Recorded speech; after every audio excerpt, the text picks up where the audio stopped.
Nitong Biyernes, sa unang pre-trial hearing ni dating Pangulong Rodrigo Duterte sa International Criminal Court, muntik nang hindi makita ni Vice President Sara Duterte ang kanyang ama. Sinabi ni Attorney Harry Roque, hindi inaprubahan ng ICC ang aplikasyon ni VP Sara para mabisita si dating Pangulong Duterte sa loob ng detention center bago magsimula ang pagdinig. Pero dahil siya ang pinakamalapit na kamag-anak, ay pinangakuan na lamang ang bise ng protocol officer ng korte na makikita niya ang dating Pangulo pagkatapos ng hearing.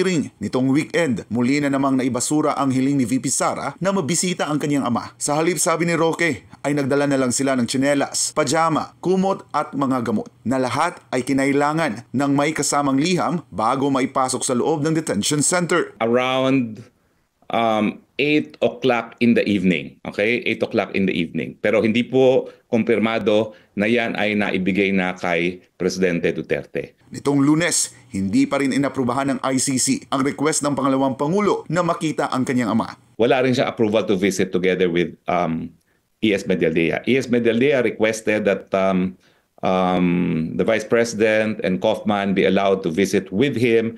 Wala pa rin siyang approval. I don't think it will happen. I think it will be E.S. Medialdea again, alone, who will have access to the President. Ayon kay Roque, nagsumite na sila ng aplikasyon ni na VP Sara at Senator Robin Hood Padilla upang araw-araw na makabisita kay Duterte, pero wala pa ring tugon mula sa ICC. Dahil dito, ang tanging natitirang opsyon ay ang pagiging accredited ni na VP Sara at Roque bilang legal counsel ng dating Pangulo. Kaya naman po si VP Sara is being accredited as legal counsel para nga po magkaroon siya ng right to visit in and out na unfettered. Kasi kung relative, kada pasok mo, meron kang application na pipirmahan. But as legal counsel, she will have the right to confer with President Duterte, no? As required, no? Iginit din ni Roque na mas pabor sila sa ganitong paraan at nilinaw na walang anumang batas sa Pilipinas ang malalabag dito. Sa ngayon, hinihintay na lamang na mapirmahan ni dating Pangulong Duterte.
Magandang hapon po sa inyong lahat. Ito po ang latest update natin sa The Hague, no? Lilinawin ko lang po yung mga lumalabas na report, hindi po magiging abogado ng presidente si VP Sara dahil sa saligang batas natin ay merong pagbabawal sa pag-practice ng propesyon.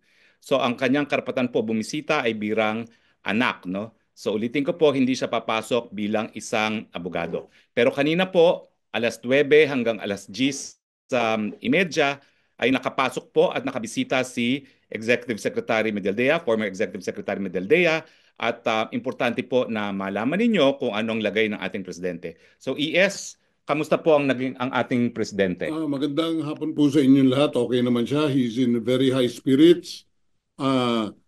Ano lang siya, naiisip niya mga sumusuporta sa kanya.